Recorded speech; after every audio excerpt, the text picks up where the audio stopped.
Good morning, students. We are going to study the sonnet To His Love by William Shakespeare. Now, you all have heard the name of William Shakespeare as a great dramatist, but he has also written lovely sonnets, and sonnets are small poems. They are poems of 14 lines, and this type of poetry is the characteristic feature is its brevity, and it is a very beautiful and melodious type of poem that is known as sonnet. So, there are two sonnets prescribed in our syllabus. First is To His Love. So, we'll study this sonnet today.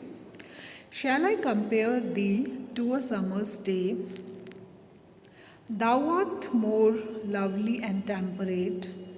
Rough winds do shake the darling buds of May, and summer's lease hath all too short a date.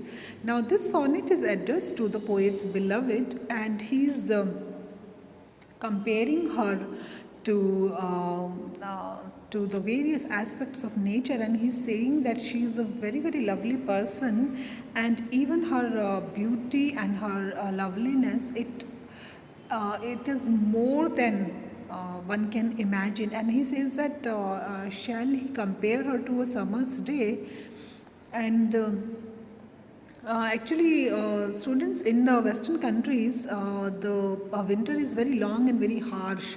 There is extreme winter, and the summer season is relatively shorter, and it is very, it is. Required, it is considered as a very beautiful season, and it is not as hot as say in our country. So it is considered a very beautiful season.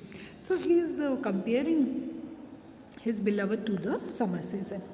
Sometime too hot the eye of heaven shines, and often is his gold complexion dimmed, and every fair from fair sometime declines, by chance or nature's changing course untrimmed.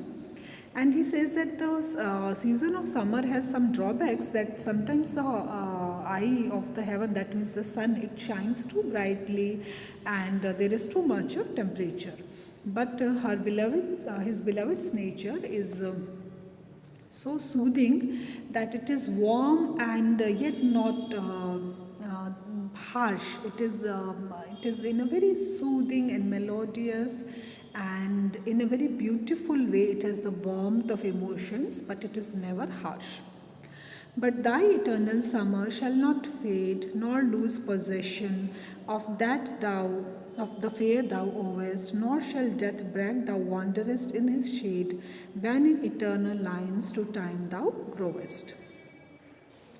And then the poet says that the beauty of his beloved is like an eternal summer, because it will never fade away. And then he also says that through his poem, his lover will be immortalized. That is why he has used the expression eternal lines. Eternal means something that will never end, and line means the lines of poetry. So long as men can breathe or eyes can see, so long lives this, and this gives life to thee. So, in this way, the poet has immortalized his beloved, and he says that through this poem, his beloved will live forever and ever in the memories of people. And it is so true, because we are studying this poem centuries after it was written, and when we read the poem, the sonnet, we try to draw a picture of the lady who is the poet's beloved, what's her nature and about her beauty, and we also imagine that she is a very beautiful person.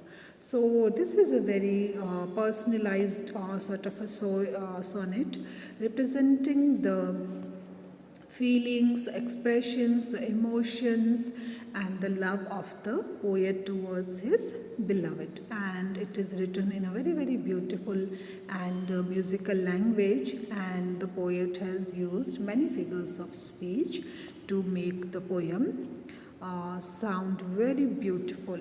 So that was the sonnet to his love by William Shakespeare. We'll study another sonnet tomorrow. The other sonnet that is in remembrance that is prescribed for our study. We'll study tomorrow. That is all for today's class. Thanks.